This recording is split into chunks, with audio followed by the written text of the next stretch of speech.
परम पूजनीय माता राजेश्वरी देवी, जिनका जन्मोत्सव मनाने के लिए हम एकत्रित हुए हैं, परम पूज्य गुरुदेव हंस जी महाराज को प्रणाम करता हूं, गुरुदेव सतपाल जी महाराज को प्रणाम करता हूं, जो मानव धर्म के प्रणेता हैं और संपूर्ण विश्व में मानव धर्म का प्रसार करते हैं। यहां विराजित इस जिले के प्रभारी परम पूज्य महात्मा मुसाफिरानंद जी को प्रणाम करता हूं, परम पूज्य महात्मा गोपालानंद जी को प्रणाम करता हूं, हमारे माता संध्या जी को प्रणाम करता हूं, और आप सब जो यहां एकत्रित हैं, जो मानव धर्म के संस्थापना में अपना महत्वपूर्ण योगदान देते हैं। एक लंबे वक्त से आप यहां सत्संग का हिस्सा बने हुए हैं, इसलिए मैं ज्यादा वक्त आपका नहीं लूंगा। दो तीन महत्वपूर्ण बात जो आपसे करनी इसलिए जरूरी है कि आप जब समय निकालकर, हमारी बहनें, हमारी माताएं जब पहुंचती हैं, जिनका भारत की संस्कृति और भारत के धर्म संसाधन में महत्वपूर्ण जिनकी भूमिका आदिकाल से रही, जब महात्मा जी का संदेश मिला, इस कार्यक्रम का आयोजन होना है, माता जी का जन्मोत्सव आयोजित होना है, सत्संग का कार्यक्रम है, महिला सशक्तिकरण का कार्यक्रम है, तो महात्मा जी की इच्छा थी कि हमारी आदरणीय बहन रेणु गौड़ जी उपस्थित हों, कार्यक्रम का हिस्सा बने, और इसलिए भी बने कि जिन माता का जन्मदिन है, उन्होंने धर्म को मजबूत करने के लिए धर्म की ध्वजा को दुनिया भर में फहराने के लिए पूरा जीवन अपना त्याग कर दिया। चूंकि मैं बहन पे अपना अधिकार समझता हूं, और वो भी अच्छी तरह जानती है कि डॉक्टर प्रदीप रघुनंदन जब कोई निवेदन करेंगे तो कार्यक्रम मेरे स्तर का होगा। उन्होंने हमारा निमंत्रण स्वीकार किया,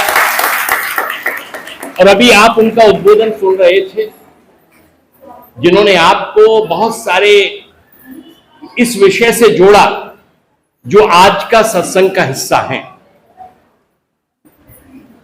महिला सशक्तिकरण की जब जब बात होती है तो मुझे बड़ा आश्चर्य होता है लाला। चूंकि मैं फिलॉसफी का विद्यार्थी रहा, मैं डबल MA ट्रिपल PhD ला, और 3 बार मैंने ये समझने के लिए PhD की कि भारतीय संस्कृति में या जीवन में माता का स्थान क्या है, महिला का स्थान क्या है। तो मैंने ये पाया कि महिला न कभी कमजोर थी, न कमजोर है, और न कभी कमजोर हो सकती है। और इसके कुछ उदाहरण मैं आपके सामने प्रस्तुत करता हूं कि अगर आप भारतीय संस्कृति की पूरी संरचना को समझे तो कहा गया कि यत्र नार्यते पूज्यते रमन्ते तत्र देवता।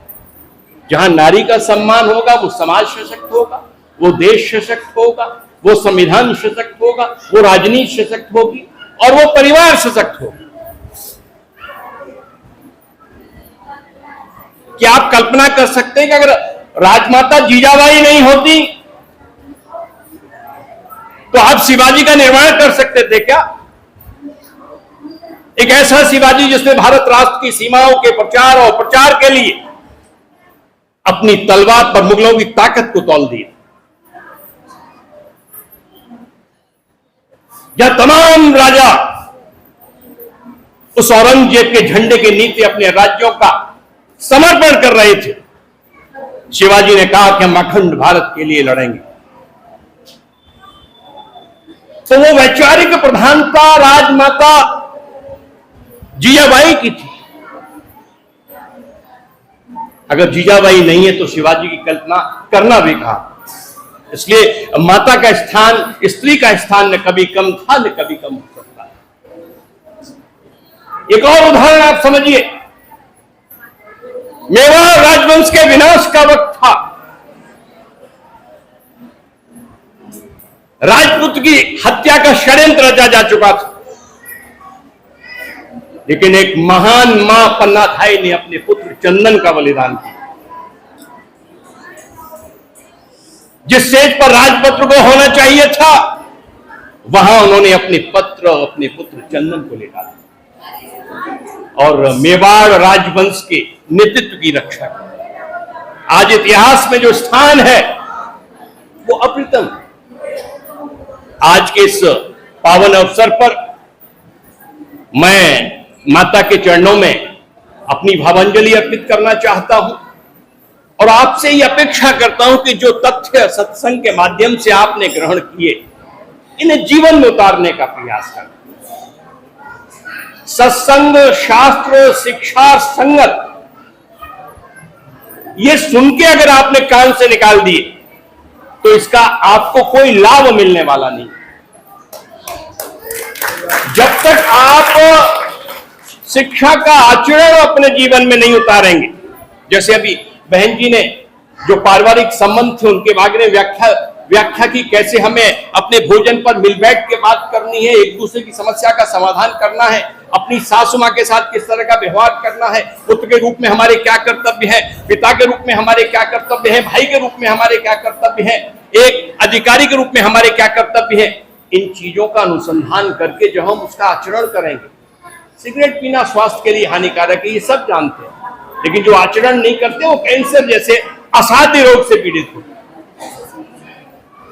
तो आज का ये अवसर मैं सभी को बधाई देता हूं और ईश्वर से प्रार्थना करता हूं कि आप और सशक्त हो, आपको और शक्ति मिले और महिला सशक्तिकरण का जो बहन जी ने आधुनिक युग में जिस तरह से हमने महिला सशक्तिकरण की कि जब पाकिस्तान से हमारा युद्ध हुआ, ऑपरेशन सिंधु हुआ, तो सोफिया कुरैशी के साथ साथ विंग कमांडर व्योमिका सिंह को हमने प्रस्तुत किया और पाकिस्तान के वो सारे 9 आतंकवादी ठिकाने जिन्हें हमारी भारतीय सेनाओं ने चिन्हित किया था, हमने ऑपरेशन सिंदूर में उन सबको नष्ट किया और ये जवाब हमारी बेटियों की ओर से था।